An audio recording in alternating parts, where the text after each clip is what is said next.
No Sean Salisbury today. We may have an outside shot at getting some bonus Sean tomorrow. He had a scheduling conflict today, so for those Sean fans in the audience, and I know there are many, we'll see what we can do on if we could add him to the Friday football beast. We've done it before, and it fits perfectly with the football conversation because I don't think we can do enough football this week. We certainly can't do enough football on Friday, given the stakes.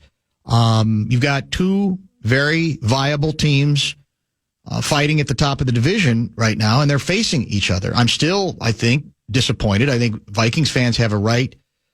I sometimes poke fun at the insecurity of Vikings fans, flyover country, etc. But they have a right, I think, to have their feelings hurt a little bit that this game wasn't flexed.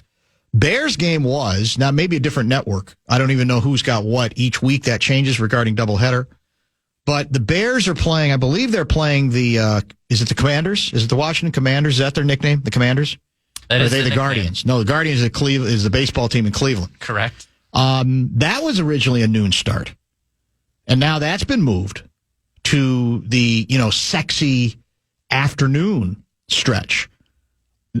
And I mean, I get it. The Bears have played nicely, but the Bears, I think even Lavelle would have to acknowledge that the Bears have victories against 4 one-win teams. So that doesn't mean they're terrible, but you could argue they still have a lot to prove before you anoint them. And Washington's a hell of a story, right? With the kid quarterback there too. So it's a nice matchup of the early draftees in this round. But I actually think the Vikings Lions has a chance to be a very entertaining and competitive ball game.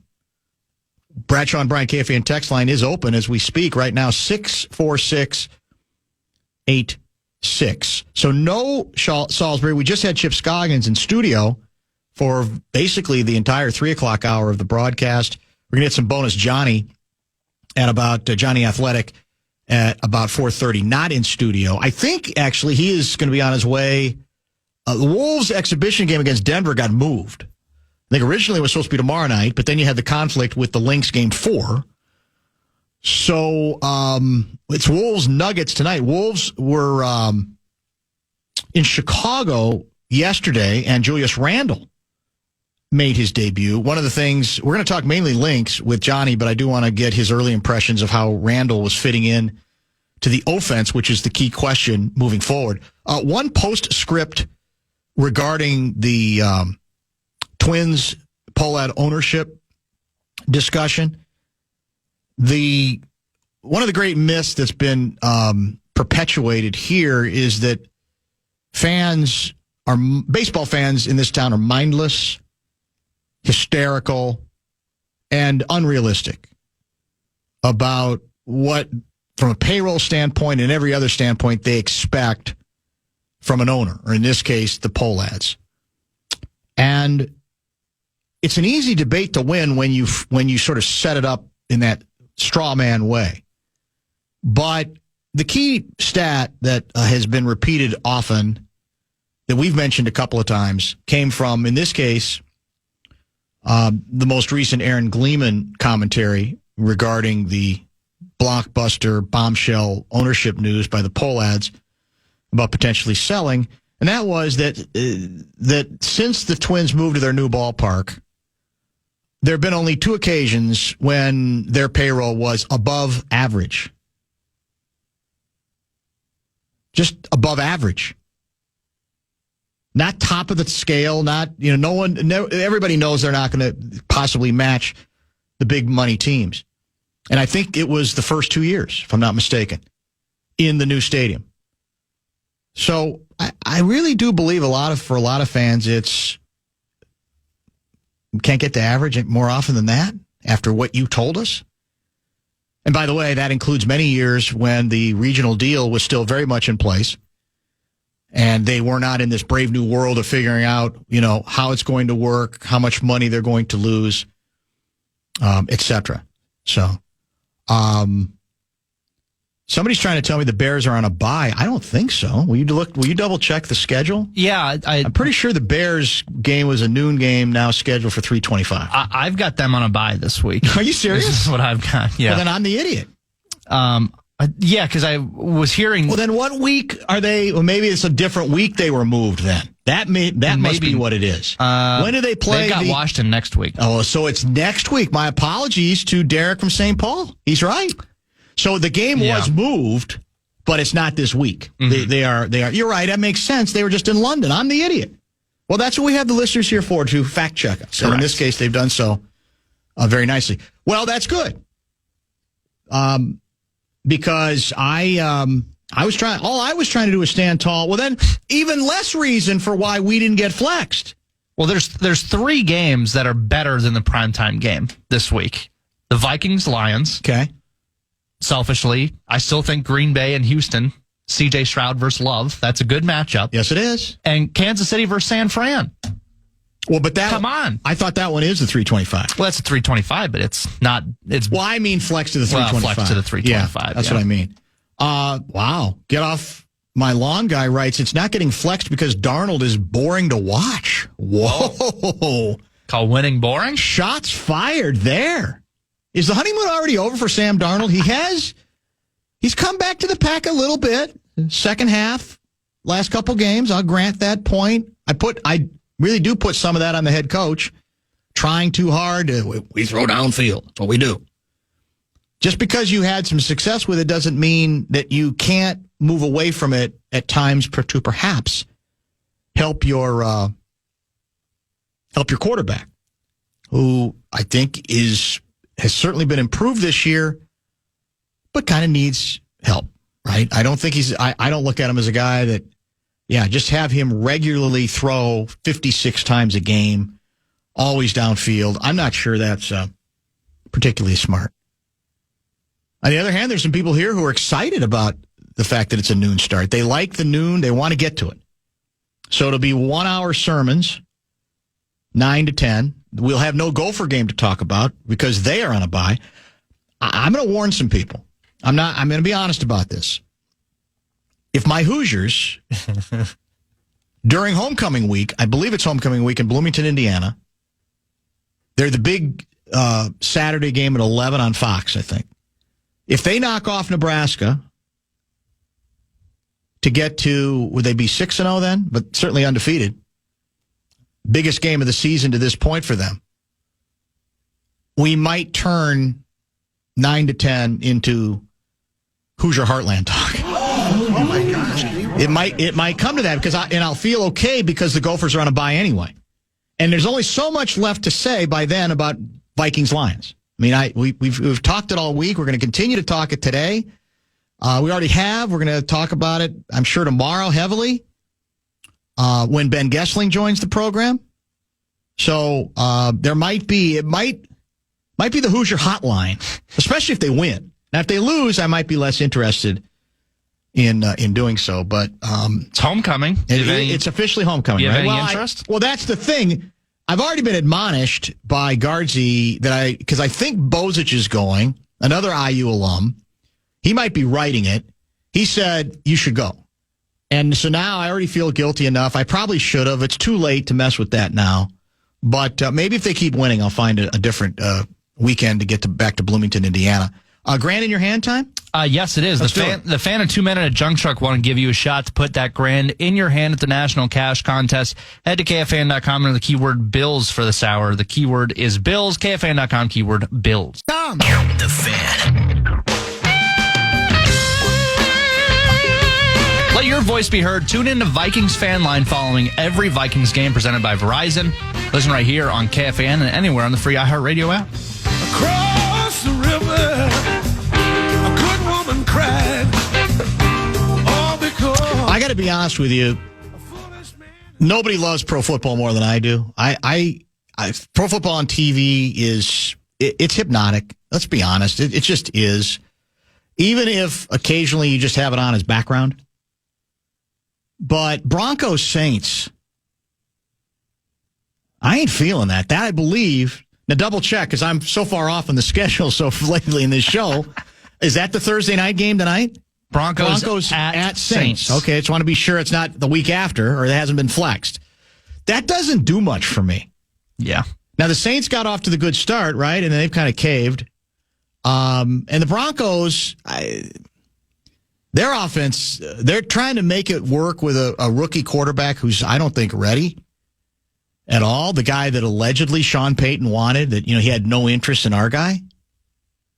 That game does not capture my imagination. Does it do anything for you? Broncos 2.5-point favorites. Think about it. In New Orleans? Yeah. Boy, that's interesting. I had not seen that. But yeah, 2-4 Saints team versus a 3-3 Broncos team. See, I'd like to see them flex out of that. I guess you can't. It's very difficult to do that on Thursday nights. And we're the Thursday night game next week, right? Correct. So there's some people saying, and that is next week. We don't want a late game. We want all the extra time because the clock's ticking as soon as our Sunday game is over. So that gives us an extra 3 hours to prepare. I mean, they're not going to Los Angeles by covered wagon, I don't think, but maybe it would be more interesting that way. So that's the good news. A week from today, we're out at 5. Vikings pregame show will start at 5 o'clock. Vikings-Rams, a game that I'm guessing we'll be favored in, but could be tricky depending on health and other things. There's continued speculation about T.J. Hawkinson. He spoke today and didn't rule out the possibility that he might be available this weekend, but I don't think anything's been certain on that. We don't have a final verdict on whether TJ might be added to the equation. Randy in Duluth has tried to do some research for us, going back to the mid-'90s, because I'd asked earlier, when's the last time the Vikings and Lions have met on the field in a game in which their combined record was as good as it is now, which is what, 9-1? Mm-hmm. What is is that a 900 winning percentage? 9-1 has to be. Even I can. Are we missing something? I think that's 900. So when, if ever, have these two teams ever met previously in this long and storied history, this rivalry, when they had a combined winning percentage of 900? I got to believe the answer to that is no. Randy finds that in 1971, the Lions started 4-1, with the only loss was to the Vikings in Week 1. The Vikings were also 4-1, so they were combined 8-2 at the time. That's the closest comparison that he can find. Going back to the mid-'90s, the same researcher writes Detroit was rarely even as good as 3-2 through 5 games. Only exceptions were 2011 when they started 5-0. But that year the Vikings were 1-4. Also last year Detroit started 4-1, but the Vikings clearly were not that good. So that's the closest we can get to, because it's got to be pretty rare, I would think. Will you look up the 1971 season in Wikipedia and find out where the Lions finished that year and where the Vikings finished? Because according to Randy, they were both 4-1 when they met for the second time. How did they finish that season? Do you have 1971? I do. The Vikings finished 11-3. The Lions finished 7-6-1. Ah, okay. So there was, a little bit above 500. I would think I got to believe the atmosphere for this one's going to be really good, right? I mean, this is all, it's a what we used to know in the old days call a Central Division collision. And in this case, with two teams that both have very legitimate records, the Lions are no longer a laughingstock. Got to remember how often and long they were exactly that. The records for futility that they set. They're a well-run franchise. And the Vikings are off to a terrific start.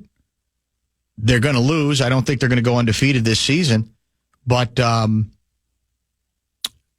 a little added, I think, boost in voltage at this point in the season when there's been so little intra-division play to this point. I think we talked about this earlier in the week that the Vikings have already played Green Bay once.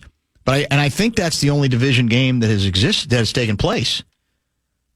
The Bears don't even start playing within the division until we believe it was week 11, which is also crazy. Yeah, we have it confirmed, 90% combined winning percentage to this point. Now, eventually, as these teams play each other, something's going to have to give. We've talked about how good the overall record in the division right now is 17-5.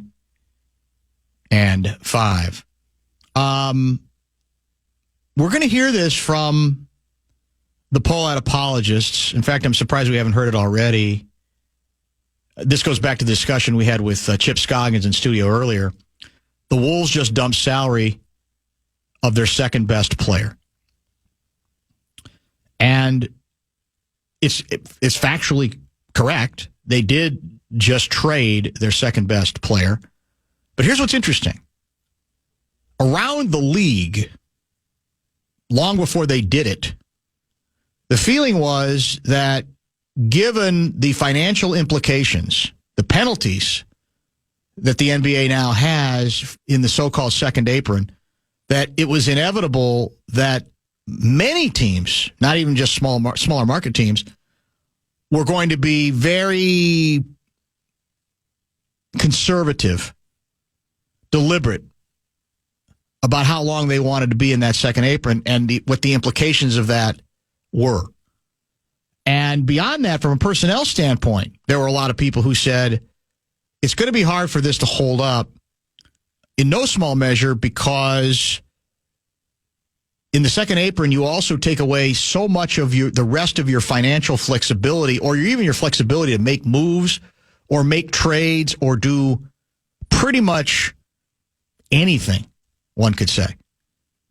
And then there was the added possibility that in the long run, you've actually improved your chances. This was not a move. I think it should be obvious to most people, but maybe people who want to continue to reflexively protect the poll ads here, it's not so obvious that there's very little over a period of all the moves that have recently been made in the Tim Connelly era to suggest that the overriding priority of this organization is about right-sizing the payroll. That it's about thinking outside the box. It's also about, well, we love Naz Reid as well. Do we actually like long-term giving ourselves a better chance to hold on to him? Because we also in this deal got a better wing player than we've ever had to come off the bench. And I fully believe that that's what Dante DiVincenzo represents. And remember, he started when he was with New York, he started most of those games. He is a bench player, barring injury, for this team. That's the kind of depth at that spot that they've never had before. There's always a question of whether the fit works, well, even whether Randall is going to stay long term, but the move itself does indeed give them more flexibility. So if you want, you can pretend that the overriding philosophy that the Wolves have exhibited is conservative and right-sizing things and being careful. The Wolves are still spending an exorbitant amount of money. There's not a fear for this team to spend the money. It's not like they're not spending much at all now that this deal has been made. And eventually, they're going to have to spend it on either Randall to keep him or whoever they would trade him for. Eventually, there would be more money indeed coming back. In no way, shape, or form for me, at this point, can you compare the approach, the big boy table approach of the Minnesota Timberwolves and it's always about what we can't do approach. We'll stay at the smaller table, or we'll kind of be in that intermediate table. Is that okay? We'll be in the intermediate table if somebody falls into our lap. Come on.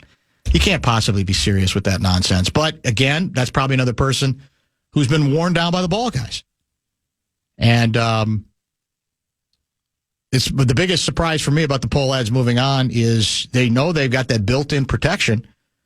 So even if the fans are bitter, they've got people who are going to carry the water for them. So why would they want to walk away from that?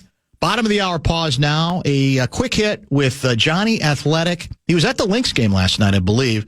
And we may talk a little Wolves as well. They're back in preseason action. I think at home. This is against the Nuggets, if I'm not mistaken. Game that was moved to accommodate Game 4 of the WNBA Finals series, matching the Liberty and your Minnesota Lynx. So Jonny is coming up in just minutes here in the It's time for Jonny Athletic, Jonny Athletic, Jonny Athletic, and he's on with Dan Barreiro right now. Well, it is interesting because the Pollard apologists are coming at me pretty hard today, in that I think smacks of a certain measure of desperation. Jonny Athletic, my original plan in getting some bonus time with you today was to talk mainly Lynx. I know you were at the game last night, which we will get to. But we got back into the subject because the first time we've had a chance to talk to Chip Scoggins since the big Pollard bombshell announcement about their intention to sell. And so we went down that road again to give him an opportunity to get back into the subject as a fellow non-ball guy. And in between, there were a couple texts that came in saying, funny, you guys didn't seem to be offended at all by the Karl Anthony Towns salary dump. And I would say, I want you to comment on that because, first of all, as I understand it, salaries, when you make trades like this, kind of have to match up. So there is no salary, I think, relief immediately that's huge. It's more, you do give yourself more flexibility because of the open-ended nature of the Randall contract about what you might do in the future with that money. But is it fair? I mean, can the Pollard fans refer accurately to that move, whatever we think of it from a basketball standpoint, as being a salary dump? Yeah, no. So two things on that. First of all, number one is you're right. It's not a salary dump because dollar for dollar, it's almost the same for this season coming up. They're still going to pay an enormous luxury tax this season on this team. And like you said, it does give them more flexibility and more options for building around Anthony Edwards in the future, because it does take his future earnings off of the books, but they're still going to use that money to spend on supporting cast around Edwards, 3-4 years down the road as the Karl Anthony Towns contract continues. The second part of that, Dan, which is where the logic is really faulty, is they got two players back who are really, really good. Yes. And in terms of their outlook on this season, whether this turns out right or not, we will see, but they believe they are as good or better of a team for making this trade from competitive standpoint. So if the Twins had said, we're going to get rid of our good starting pitchers, let them go, we're going to cut this salary, but we're going to do it in exchange to bring in other super talented guys that are going to give us a real chance to win, that's a different thing. Instead, the Twins just said, nope, we're cutting this money and we're not going to use it at all. And you can't use anything at the trade deadline either. And so we're taking a real step back that way. The Wolves do not view this trade as a step back competitively, just as something that helps them financially going forward in a different ways than merely saving money. Yeah. And what I'd mentioned earlier was that if it all goes according to plan this year, DiVincenzo is going to come off the bench, correct? And if he's going to come off the bench, I would submit to you he's got a chance to be the best bench wing player this team's ever had on a consistent basis. Now, he's not the perfect player. I'm not going to suggest he is, but he checks a lot of boxes. He's on the upswing, I think, right? I think you're seeing him get better and better. And so, and again, ultimately the calculation might be wrong because maybe Randall's going to be a tough fit. We can argue about that. It's not like this team can never make a wrong decision, but the notion that this was then to that extent financially motivated in a way that was just like the poll ads, you guys make a big deal of it when they do it. It's absolutely apples and oranges because, as you say, first in the short term, the salaries have to match up anyway. And in the long term, they think they have a chance to have better balanced their team, not the starting lineup necessarily, but let's say their top 8 or 9 players. Yeah, and it is really key. And look, I understand this is complicated, so I don't expect every fan to know the ins and outs of the collective bargaining agreement. But it's not as complicated as baseball. I mean, you may say it's complicated, but it's not as chess-like as the game of baseball in understanding. And I hope you're aware of that. Right. Yeah. Okay, of course. All right. Of course. How could I not be? Right. But by making this trade, if they had kept Karl Anthony Towns going forward in the next couple of years, they would have had severe restrictions on their ability to sign free agents, to make trades for players, and even have draft picks bumped down to the end of the first round. This is the owners enacting a salary cap, essentially. That's what's happened.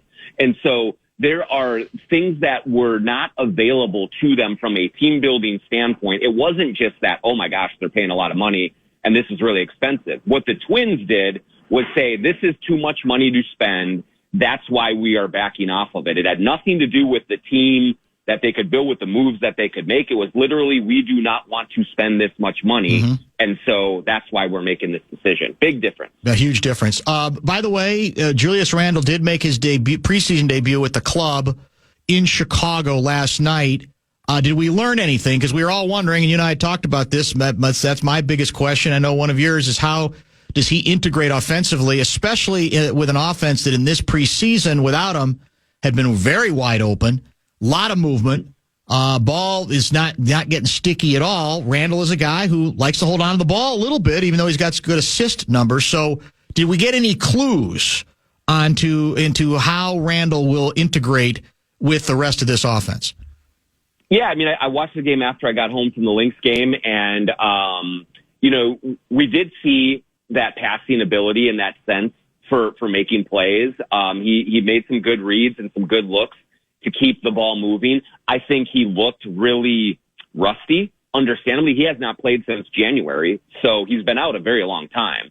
And so I think that he's going to need some time to knock that rust off, to get back into full playing shape, and then really to incorporate himself into the group in a meaningful way. There was a few times where you saw him and Edwards were kind of tripping over each other, just because I think Randle's still trying to figure out his spots in this offense, where he belongs, where he needs to be. That will all come in time. But you did see some of the passing and some of the willingness to pass in the game that I think that the Timberwolves are going to be relying on. But I do think it's fair to say that this is going to take probably a couple of weeks for him to ramp up and to kind of just get a rhythm back, and also to figure out how to play in this offense, because he is going to have to be doing more than just ISO scoring and doing that. It's a lot harder to learn that. So it's going to take a little time, but we saw some glimmers of it last night. Yeah, I think that's fair to say. So you were at you were at Target Center, House of Pain, for the Lynx painful setback in game number 3. The dream going into that game alive. Well, you split there, win game 3, and end the damn thing without ever having to worry about returning to New York. That dream is now dead because of a loss last night. I liked the tweet after the game. If I can find it. It's from Kendrick Perkins. All-time great performance by Stewie. That, of course, would be Breanna Stewart, but apparently he's got a good vibe with her. And all-time great shot by Sabrina. Carry the hell on. I think that conveyed it pretty well. I mean, to me, Breanna Stewart was the best player on the court. And then you saw one of those shots that, if you miss it, people are going, that's a little far out. But Sabrina nailed it. And the Lynx, unfortunately, now find themselves in a not so enviable position going into game 4 tomorrow night. Yeah, I mean, it was another hell of a game. I mean, after game 1 was unbelievable, and game 3 was really compelling as well. I do walk out of it, or we did walk out of it, and the kids and I, with some disappointment, because I do think that they let that one get away. Mm-hmm. I mean, Stewart, especially in the second half, was great. Sabrina with the shots were unbelievable. I couldn't help but think back to Luka burying, shaking Rudy and burying that big three at the end of the game in their series in the Western Conference I'll Finals. be honest. I'm surprised Shaq hasn't blamed Rudy for the Sabrina shot last night. Somehow, some way. Exactly. Great point. Yeah, I'm wondering. He's going to take some arrows with it some way, I'm sure. Yes, he will. Yeah, but so yes, like there were some terrific individual performances by the Liberty down the stretch in that game for sure. But man, if you watched, Dan, how many bunnies the Lynx missed, layups in transition, Collier right in the paint, just like they missed at least 8 shots that I can think of that you make 3 of those and you win the game, and so I just think that was one that if they look back on it and they're thinking about it today and after the game, yes, the Liberty played great and they kind of stole it, but the Lynx should have won that game with all of the opportunities that they missed, especially third quarter and early fourth quarter, that prevented them from padding the lead that they did have. I couldn't agree with you more. That as people are talking about, it was a hell of a shot. There's no question. You can say, well, God bless you if you can make a shot like that. But it does leave out that you pretty much are responsible for being in that position largely in the first place, where there's a chance that a really damn good shooter is going to nail you and hit a big shot. 6:06 to go in the fourth. Carleton makes a pair of free throws. Lynx go up to 71-69. The Lynx don't score again until 2:25, almost 4 minutes later, 6 straight empty possessions. And even after that basket, 8 of 9 empty possessions. And so that what was lurking in my mind was you're playing with fire here, man, because they are good offensively. You can argue they really have more diversified firepower of top-end talent in that regard than the Lynx do at this point, developed offensive talent. Mm-hmm. And I'm saying to myself, you let them stay this close. And by the way, their offensive execution also, I think, late was better. Leaving aside that shot, which is you say, well, there's not much you can do about it. They got a couple of layups. They got some good ball movement as well. And so to me, that's the story. Your offense is what let you down. Yeah, and like I do think that some of it was the Liberty locking in defensively and making it tough on them. But I still do think that there were just a lot of looks that you expect a championship winning team to make in those situations. And the efficiency for Collier and Williams was not where you want it. And there were just several of them that were good looks. And then I think as they continued to struggle offensively, you did see them force things and rush things a little bit more in some occasions. Trying to turn a 1-on-2 fast break into a bucket was ill-advised, or pulling up in traffic, contested pull-up jumpers. And they just seemed to be holding the steering wheel a little too tightly. And I think that caught up to them and that ended up burning them. Yeah, I think that's very fair. Give us a sense of, I watched, obviously, but you were there. They set the Lynx attendance record. They did obviously open the upper deck finally. It looked pretty full.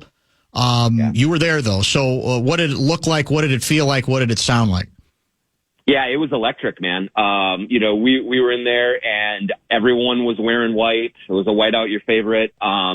But people were tuned up. I mean, they came into the game, and I think it was really interesting because sometimes, in a big Vikings game, in a big Wolves game, Twins, whatever, when you walk into the arena, their stadium, you can feel a nervous energy in the crowd. Like, how is this team going to let us down as much as they have over the years? But there's kind of like a built-in credibility and trust with the Lynx fan base of, hey, we saw the game 1 win. We're going to win this dang thing. We're going to take this. This is our team. We believe in them. They've come through in these spots before, even though this is a completely different iteration. There was just a lot of great energy, and it was loud. People were standing, getting after it, defensive cheers, things like that.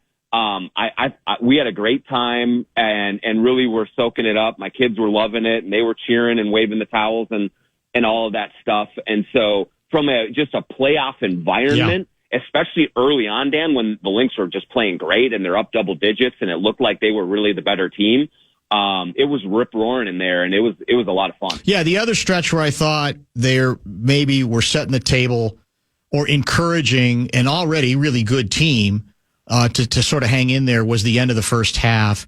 It felt to me like you should be up at least 10, maybe 12 still, and I believe it was 8. And I think they cut it to 8 at the half. I think the Lynx failed on their last 2 or 3 possessions as well. And again, you still have an 8-point lead, and I think they built it back up a little bit earlier in the third quarter. But again, I felt like for the Liberty, it was, hey, we really haven't done much this first half, and yet we're still sitting here, inside double digits. Yeah, I have to think New York was breathing a sigh of relief going into halftime because I did believe that the Lynx were thoroughly outplaying the Liberty all first half for the most part. And I was texting with our guy, Hollywood actor guy, Josh Broughton, and it's just like, I just felt that the Lynx were better. They were the better team. They were the more cohesive. They were connected on both ends. They had an answer for everything. But then they just let the Liberty chip away a few times. And watching the Lynx throughout these playoffs, it seems to be a team that does allow that to happen. And I don't know why, whether it's taking your foot off the gas, whether it's, pressing a little bit or something. They just never seem to be able to, when you're up 12, turn it to 20 and just end it. They've had a hard time putting their foot on the gas that way. And they did at the end of the second quarter, allowing the Liberty to have some belief. Even like Stewart wasn't great in the first half for a lot of it. And then she really got going in the third quarter. And I just felt like the Liberty felt like we got left off the hook. Let's take advantage of this. And they were able to do that. And the Lynx just couldn't quite close the door on. That's not the same as you calling for Reeves' head, correct? You're not necessarily saying it's okay. I just wanted to double check. I don't want rumors to get out there. People to, sort of take what you said and maybe turn it into some sort of a tabloidian headline. Yeah, no, not yet. I'm not ready to call for a change yet on the coach of the year and the executive of the year, who has rebuilt a dynasty into a team that's unlikely, unexpectedly has gotten this far and plays a beautiful brand of basketball and does so many things right. And they are in the WNBA finals against the number 1 seed, the team that's been the best all year long. And so you lose a game. Yeah, I don't think that's fireable just yet. We'll give her maybe another game or two before we do that. One thing though that I thought, Dan, at the end of the game, McBride takes the early take foul with like 11 seconds left on the clock. And there's a couple of little things like that. Yes. Collier, made her move and she got the free throws to tie the game, but it was a little early in the clock. There's a couple procedural things there. If you want to nitpick, you say, gosh, could you just squeeze a little more time off the clock? Could you make it a little tougher? And I don't think that's a coaching thing. I think that's just players in the moment making those decisions. But I do think that those little things can really add up and hunch. And I think they did for the Lynx, just in execution wise in those last 45 seconds of the game. Those are fair points. So you were on your way, maybe already back at Target for preseason, right? The Wolves game against the Nuggets moved to tonight to accommodate Game 4 of the WNBA Finals. Now, I haven't asked you this, but will you be in L.A. for the nationally televised Wolves season opener? Wouldn't miss it, Dan. I didn't think you it'll would. be me and Krager's at the Staples Center, ready to ring in the new year. Nice. So, yes, I will be there. And I'm actually also going to head to Sacramento the game after that. They play 2 days after that in Sacramento. So I'm going to ride out the early West Coast trip and then come back home for the home opener. So it should be a lot of fun. Is the Kawhi Leonard headline new? Did I miss it? Or is it breaking out indefinitely in what the New York Post describes as the latest Clippers injury crisis? Yeah, I mean, I think it's new today in that it's that word indefinitely is being applied. Yeah, right. Whereas I think there was always an assumption that he was not going to start the regular season. But then when you add that onto it, it certainly is more ominous. And this is a guy who has not played, regularly for years now. And it's certainly not a good sign for the Clippers. It's one of the reasons they were a little hesitant to kind of keep that whole team together. They let Paul George go. They didn't invest as much because you can't rely on Kawhi Leonard, unfortunately.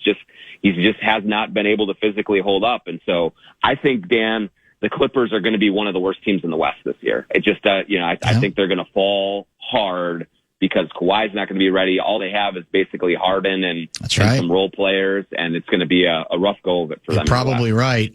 Final score Sunday: Vikings-Lions. Yeah, I'm trying to make that prediction now and think about it. Right now, with the Aaron Jones stuff, I don't really like it. The Hutchinson stuff, though, I think maybe that evens things out. So I'm going to take the purple at home coming off of the bye, even though I think the Lions may even be the best team in this division. So I'm going to take the Vikings. I'm going to say 28. Lions 27 in a heartbreaker. In a nail biter. That's a barn burner. Yeah. That'd be it. That game, further proof that if indeed it's that good, it should have been flexed.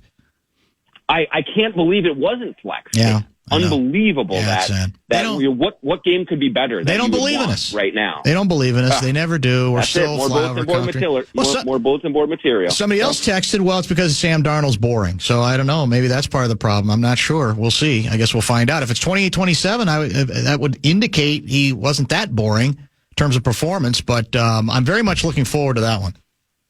Bit of a swordsman, Sam Darnold, if you've watched the headlines a little bit lately. Yes. So kind of maybe take a gander. Well, yeah. So have those stories been confirmed? I haven't gone with them because I wasn't sure that the sources were very accurate. I'm not. I have not confirmed them independently, but I also have not gotten anyone to push back on it. So, all right, we'll see. I don't know. We'll leave it. Yeah. So maybe he's trying to spice up his image a little bit, so he's not viewed quite as boring, like Texter Guy says. That could be reinventing himself. I love it. It's a beautiful thing. Thank you for the extra time, sir. We'll chat next week, if not sooner. Thanks, Johnny. All right, sounds good, Dan. John Krasinski helping us out. He was at the Lynx game last night. We have a full hour yet to go out for Vikings programming at 6.